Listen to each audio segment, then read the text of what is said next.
Terima kasih Pak Daru. Yang terhormat Bapak Direktur RH beserta jajarannya, kemudian Kepala UPT beserta jajarannya, Kepala KPH atau mewakili beserta jajarannya, Pak Daru juga beserta jajarannya, Pak Abidin, Pak Saiful, senior-senior saya, serta para undangan dan peserta yang hadir baik secara online maupun offline. Assalamualaikum warahmatullahi wabarakatuh. Terima kasih atas kesempatan yang diberikan kepada BPTH kali ini untuk bisa menyampaikan rencana pembangunan demoplot jenis-jenis endemik di region Sulawesi. Namun sebelumnya, sebelum kami menyampaikan rencana, mungkin saya akan menyampaikan sedikit terkait dengan tugas fungsi BPTH dan kebijakan-kebijakan kegiatan perbenihan selama ini sebagai dasar pendekatan untuk melakukan kegiatan pembangunan demoplot yang akan dilaksanakan. Oke, lanjut. Sesuai dengan Permen LHK nomor 14 tahun 2022 tentang organisasi dan tata kerja unit pelaksana teknis Ditjen Pedas RH, BPTH ini mempunyai tugas melaksanakan penyusunan rencana dan evaluasi perbenihan tanaman hutan, sertifikasi pemantauan peredaran benih dan bibit, pembangunan dan pengelolaan sumber benih, dan pengelolaan sumber daya genetik. Fungsinya ini ada kurang lebih dari 10. Antara lain adalah terkait dengan kegiatan demoplot ini adalah pembangunan dan pengelolaan sumber benih, pengelolaan sumber daya genetik, pelaksanaan pendampingan dan pemantauan pembangunan dan pengelolaan sumber benih, serta pengelolaan sumber daya genetik. Nah, ini yang sudah merupakan tusi dan dilaksanakan oleh BPTH. Oke, lanjut.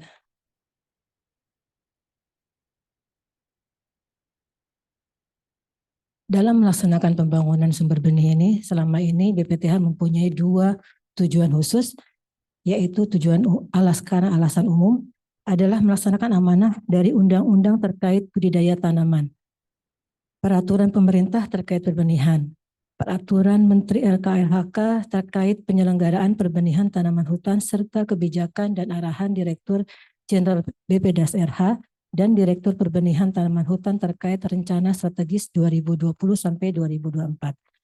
Sedangkan alasan khususnya adalah meningkatkan produktivitas tanaman hutan di wilayah BPTH, menyediakan bahan tanaman yang diperlukan oleh para pihak, mengkonservasi keanekaragaman genetik, meningkatkan mutu SDM perbenihan, menyediakan sarana belajar bagi para pihak dalam membangun dan mengelola sumber benih.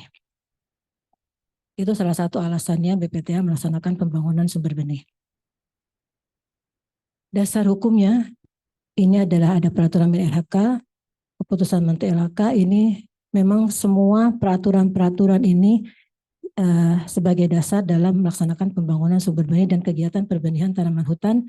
Dan kalau kita lihat memang ini sudah lama sekali peraturan-peraturan kebijakan di bidang perbenihan tanaman hutan. Untuk yang terbaru kita menggunakan peraturan Menteri LHK nomor P3 tahun 2020 tentang penyelenggaraan perbenihan tanaman hutan. Untuk peraturan terkait dengan demoplot sendiri adalah itu terbit P03 tahun 2010. Jadi sementara ini kita masih menggunakan masih mengacu kepada kebijakan tersebut di atas. Lanjut. Nah, terkait dengan pemilihan jenis spesies yang sudah kita lakukan, ini kita mengacu kepada keputusan Menteri Kehutanan nomor SK 707 tentang penerapan jenis penanaman yang benihnya wajib diambil dari sumber benih bersertifikat. Kemudian keputusan Menteri LHK nomor 396 tentang penetapan jenis tanaman yang benihnya wajib dan dari sumber benih bersertifikat, serta keputusan Dirjen Pedas RH tentang SK nomor 62 tahun 2014 tentang jenis prioritas tanaman hutan dalam rangka pembangunan sumber daya genetik dan pembangunan sumber benih unggul. Nah, terkait dengan selain kebijakan dan rujukan tersebut, ini pemilihan spesies untuk pembangunan sumber benih ini juga mempertimbangkan preferensi masyarakat dan informasi ketersediaan materi genetik. Nah, 11 jenis yang benihnya harus diambil dari sumber benih bersertifikat itu berdasarkan SK itu antara lain ada agatis, ada jabon, ada gemelina, ada mahoni, ada pinus, kemudian ada kayu putih, kalau nggak salah ada akasia, dan apa lagi ya? Ada 11 jenis. Itu berdasarkan SK 396. Lanjut. Kemudian berdasarkan keputusan BPRS RH nomor SK 62 telah ditetapkan pemilihan jenis-jenis berdasarkan region. Berdasarkan region. Di sini kita ada region Bali Nusa Tenggara, kemudian ada Sulawesi dan Maluku Papua yang merupakan wilayah kerja dari BPTH wilayah 2. Ini jenis-jenis mungkin ini jenis-jenis ditetapkan ini berdasarkan zonasinya. Dan untuk wilayah region Sulawesi, lanjut di halaman selanjutnya. Ini sudah ada beberapa jenis, antara lain ada kurang lebih 25 jenis.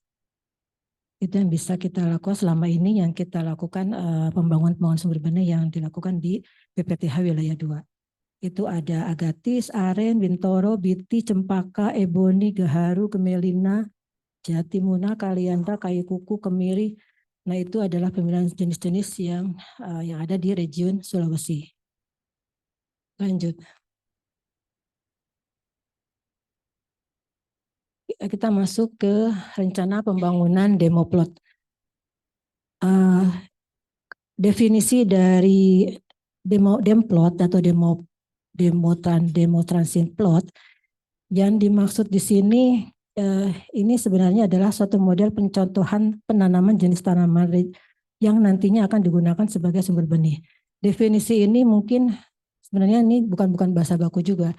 Kita definisi ini berharapkan bahwa apa yang kita bangun ini akan menjadikan sesuatu itu. Nanti ke depannya akan dijadikan sesuatu sebagai sumber benih yang merupakan suatu area model yang bisa digunakan untuk pembelajaran, juga diberikan untuk contoh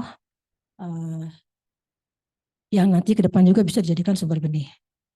Tujuannya adalah menyediakan sarana belajar untuk para pihak itu dengan mengadopsi mengadopsi informasi, teknologi, ilmu, keterampilan dalam melakukan budidaya tanaman endemik, kemudian juga menyelamatkan atau mengkonservasi keragaman jenis atau jenis tanaman, meningkatkan produktivitas lahan atau hutan menjadi salah satu areal sumber benih. Lanjut. Nah, tujuan umumnya adalah merancang dan membangun model sumber benih jenis tanaman region Sulawesi di lahan hutan atau lahan masyarakat melalui pendekatan modelnya adalah model hutan serbaguna atau model agroforestry. Ini baru kita cobakan. Nanti membentuknya seperti apa, tapi kita cobakan karena selain mungkin ke arah sekarang ini mungkin lebih ke arah selain ke penghijauan dan lingkungan juga lebih ke arah ke ekonomi peningkatan masyarakat. Kemudian tujuan khususnya adalah membangun kesepahaman dan komitmen dalam rangka mengembangkan tanaman endemik di lahan hutan atau milik masyarakat agar memperoleh manfaat secara ekologis maupun ekonomi.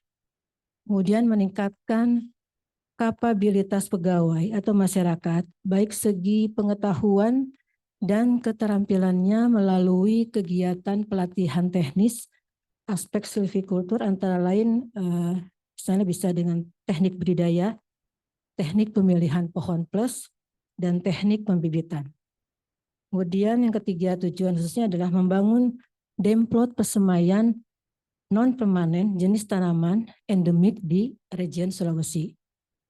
Kemudian membangun demplot tanaman region Sulawesi dengan pendekatan model hutan serbaguna atau model agroforestry sebagai tempat pembelajaran bagi masyarakat. Itu tujuan khususnya. Kemudian strateginya, kita membuat sebuah log frame dari kegiatan pembangunan sumber benih Dempot ini. Kita punya strategi dengan tujuan adalah merancang dan membangun model sumber benih jenis tanaman region Sulawesi di lahan-lahan hutan dan lahan masyarakat melalui pendekatan model serbaguna, hutan serbaguna, dan model agroforestry. Tujuan khusus yang pertama adalah mengembangkan model sumber benih tanaman region Sulawesi. Outputnya adalah rancangan dari Dempot yang akan kita bangun. Kemudian output kedua adalah terwujudnya Dempot sumber benih model hutan serbaguna atau agroforestry. Indikator yang dapat diukur di sini adalah tersedianya sumber benih jenis tanaman endemik di region Sulawesi. Ya. Sementara indikator dari output pertama adalah rancangan demplotnya. Kemudian dari output kedua adalah terbangunnya demplot sumber benih model hutan serbaguna atau agroforestry serta pelaporan pelaksanaan. Sementara harapannya ke depan adalah diharapkan adanya dukungan dari para pihak, baik dinas, KPH, masyarakat, serta adanya outputnya adalah rancangan penanaman yang sudah disahkan. Kemudian terkait dengan roadmap dari kegiatan pembangunan Demplot sumber benih ini di tahun 2024, mungkin kita di awal kegiatan, ini tahapan-tahapan ini juga, ini tahapan yang kita laksanakan juga dalam BPTH melaksanakan pembangunan sumber benih. Itu adalah melakukan koordinasi dengan para pihak, ya dengan KLHK, Dinas KPH, masyarakat, dan melakukan prakondisi serta survei pendahuluan. Kemudian melakukan penyusunan rancangan Demplot sumber benih. Setelah dilakukan survei, setelah koordinasi, setelah pastikan lokasinya, kita lanjutkan dengan penyusunan rancangan. Setelah itu baru kita melakukan eksplorasi atau pengadaan benih dan bibit. Eksplorasi ini adalah untuk mendapatkan benih-benih yang berkualitas dari sumber benih yang secara kualitas sudah menunjukkan kualitasnya, diantaranya adalah sumber benih diantaranya sudah bersertifikat, atau mungkin dari sumber benih yang sudah dibangun itu bisa kita nanti jadikan sumber benih yang jelas asal usulnya dan kualitasnya. Kemudian melakukan pembuatan atau pemeliharaan bibit di persemaian atau non persemaian. Oh ya, untuk eksplorasi ini bisa dilakukan di dalam Provinsi Sulawesi Selatan sendiri, bisa juga di luar provinsi. Dan itu kita punya database terkait dengan sumber-sumber benih bersertifikat yang ditunjuk. Itu ada di wilayah kerja itu ada 100 lebih kalau nggak salah data sumber benih bersertifikat kita. Dan selama ini kita pantau keberadaannya, kondisinya, dan pemanfaatannya dari sumber benih yang sudah kita tunjuk. Kemudian setelah kita melakukan eksplorasi, pembuatan pemberian bibit, kemudian lakukan penanaman dan pemeliharaan. Pada tahun 2025, kita memasuki pemeliharaan tahun pertama.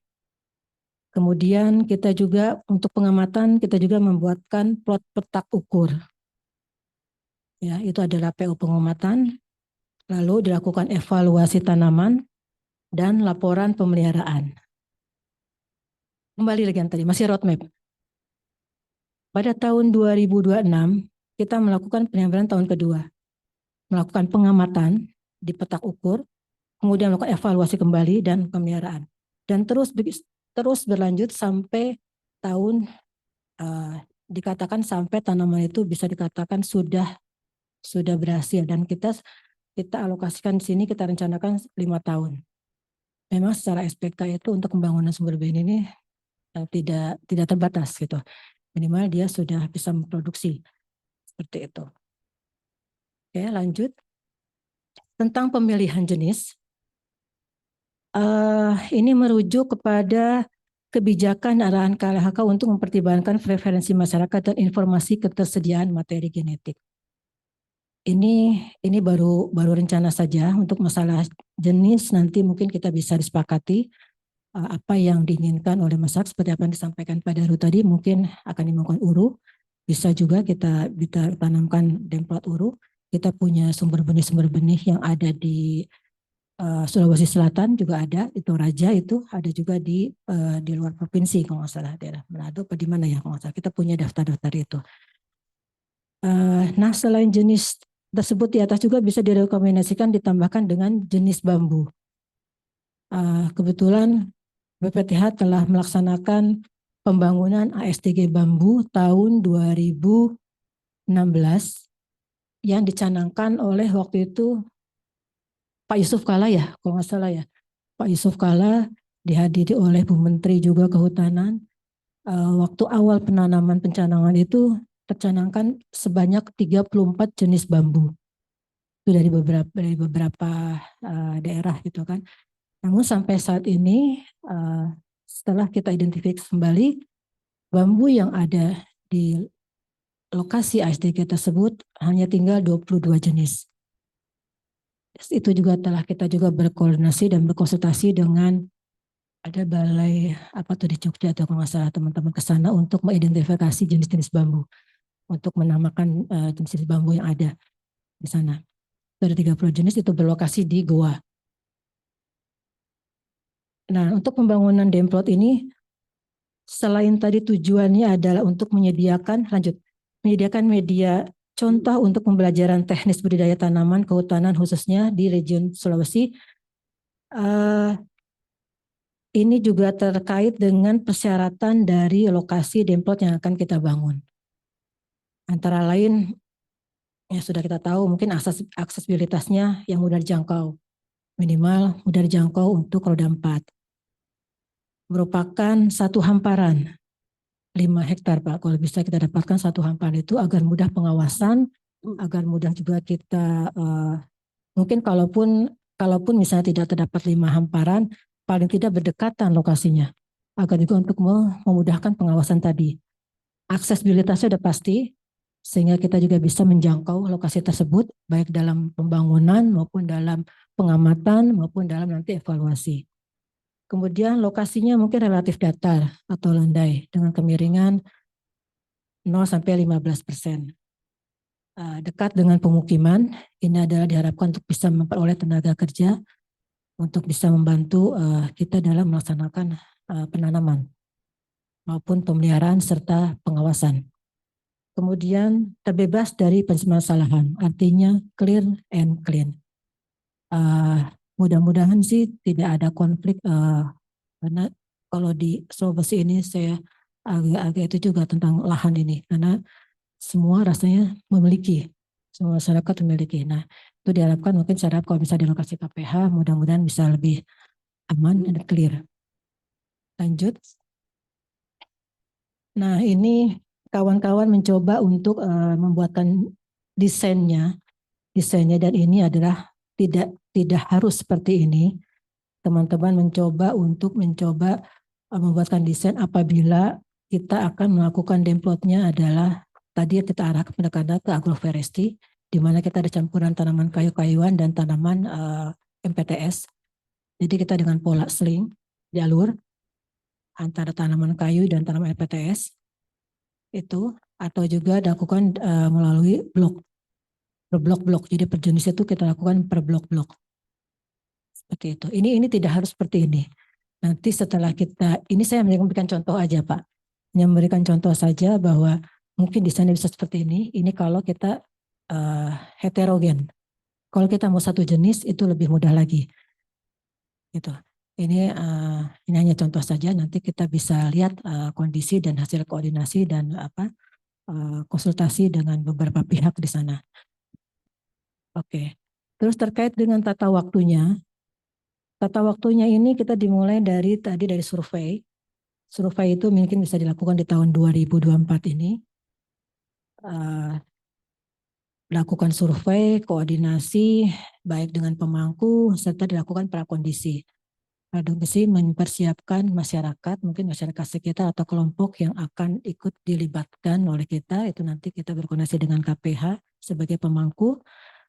Kemudian tahapan kedua adalah melakukan pengukuran dan penyusunan rancangan. Apabila lokasi sudah dipastikan, sudah diputuskan dan ditetapkan sepakat lokasi di tempat A, lalu kita tim melakukan pengukuran dan penyusunan rancangan. Itu juga dilakukan tahun 2024. Kemudian kita setelah itu, setelah dipakati rancangan dan jenis yang akan kita tanam, kita melakukan eksplorasi. Mengambil materi genetiknya yang bisa dilakukan di dalam Provinsi Sulawesi Selatan sendiri maupun di luar Provinsi Sulawesi Selatan. Itu tergantung nanti jenis yang akan kita bangun. Itu juga tahun 2024 bisa kita lakukan karena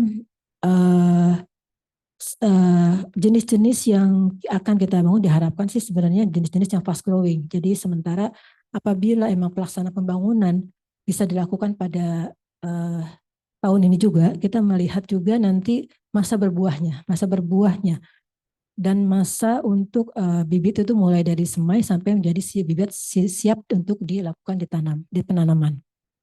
Seperti itu. Kemudian kita lakukan persiapan lahan. Persiapan lahan itu kita upayakan juga di tahun 2024. Mudah-mudahan jenis yang kita nanti bakal ditanam itu juga sesuai dengan permintaan masyarakat dan sesuai dengan apa yang diinginkan kesepakatan. Bisa juga diperoleh musim buahnya belum lewat. Itu mudah-mudahan. Kemudian setelah penanaman itu lakukan pemeliharaan tahun berjalan. Tahun berjalan diharapkan terus sampai tahun 2025 yang P0. Kemudian dilanjutkan dengan pemeliharaan tahap 1, P1, dan seterusnya sampai tahun kegiatan berakhir dan mungkin bibit sudah siap mungkin minimal sudah produksi atau minimal sudah hidup lah, sudah dikatakan bisa hidup dengan baik. Kemudian terkait dengan biaya untuk pembangunan sumber benih lanjut, itu kita sudah berdasarkan HSPK dari Dirjen Pedas RH yang terbaru Pak. Jadi di sini untuk dalam satuan, satu unit itu 5 hektar. Untuk biaya survei dan pengukuran ini adalah sebesar 22 juta. Lalu prakondisi, ada prakondisi, pengawasan, penilaian, dan pendampingan itu adalah 1 juta ya nih ya, 1 juta. Kemudian per hektar, pembuatan bibit dalam rangka pembangunan sumber benih dengan 40 juta per unit, artinya ada 5 hektar kurang lebih. Lalu eksplorasi, di sini ada untuk materi genetik ini ada 115 juta. Kemudian pembangunan untuk membangun demplot sendiri itu nanti kita tergantung modelnya, apakah kita mau untuk pembangunan kebun benih aja 1 unit ada 5 hektar ada sebesar 229 juta. Ini untuk pembangunan kebun benih. Untuk pembangunan tanaman agroforestry mungkin di lahan berbatu atau berpasir, nanti kita lihat kondisinya di lapangan, itu adalah sebesar 16 juta. Dan untuk pembangunan tanaman hutan rakyat itu adalah 18 juta. Lanjut. Ini biaya ini adalah kita mengacu kepada HSPK dari kegiatan DIPA APBN. Tata hubungan kerja di sini kita selalu berkoordinasi antara pusat, Direktorat PTH, UPT, KLHK, bisa dengan BPDAS, bisa dengan BKSDA atau lainnya, kemudian dengan Dinas Kehutanan atau kelompok masyarakat dan pendidikan. Di sini masing-masing instansi untuk di PTH itu ada berupa dukungannya adalah penyusunan kebijakan perbenihan tanaman hutan. Kemudian penyusunan rencana pembangunan kebun benih dan penyusunan pedoman dan dukungan penganggarannya. Sementara pentingnya adalah pencapaian target kinerja pembangunan kebun benih dan SDG nasional tercapainya tujuan penyelenggaraan perbenihan, yaitu terjaminnya penyediaan benih dan bibit berkualitas dan terjaminnya ketersediaan dan pemanfaatan materi genetik oleh para pihak.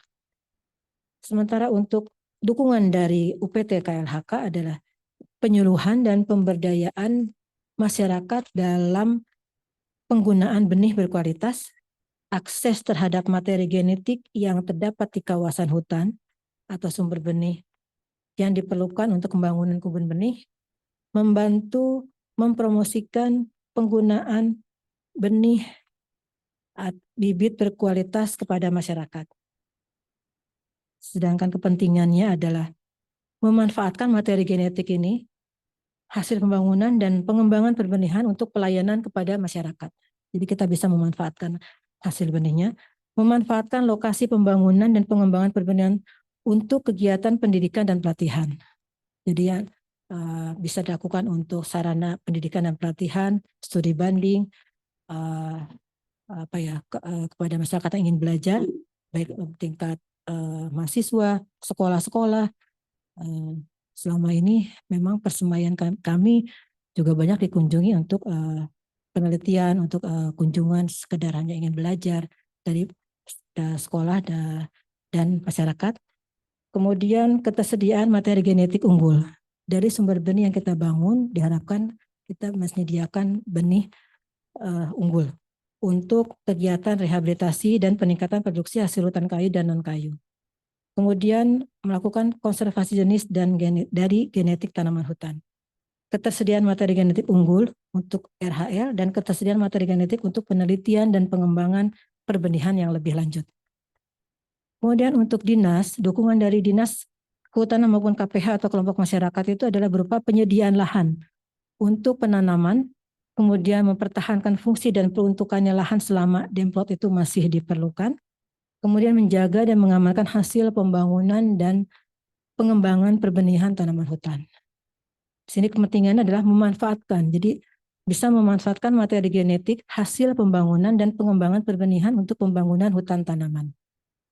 Dari pihak universitas atau lembaga, dukungannya bisa berupa hasil penelitian, tulisan ilmiah tentang silviculture jenis yang dikembangkan dalam pembangunan dan pembangunan sumber benih. Jadi hasilnya bisa kita juga bisa kita wacana sebagai wacana kita untuk pembangunan kita ke depan lagi. Melaksanakan pengukuran dan analisa data selama pembangunan dan pengelolaan sumber benih ASDG. Kepentingannya adalah memanfaatkan materi genetik dan organ tanaman untuk pengembangan marka genetik dan kuljar. Selama ini kita juga sudah bekerja sama dengan Unhas dalam rangka marka genetik dan dalam kuljar. Kemudian menyusun publikasi dan informasi hasil marka genetik dan kuljar. Karena kita tidak punya kewenangan untuk itu, kita minta tolong universitas untuk bisa mempublikasikan. Kemudian menggunakan areal kebun benih ASDG untuk tujuan penelitian. Itu yang mungkin bisa saya sampaikan. Tapi ada beberapa hal yang ingin saya tambahkan, bahwa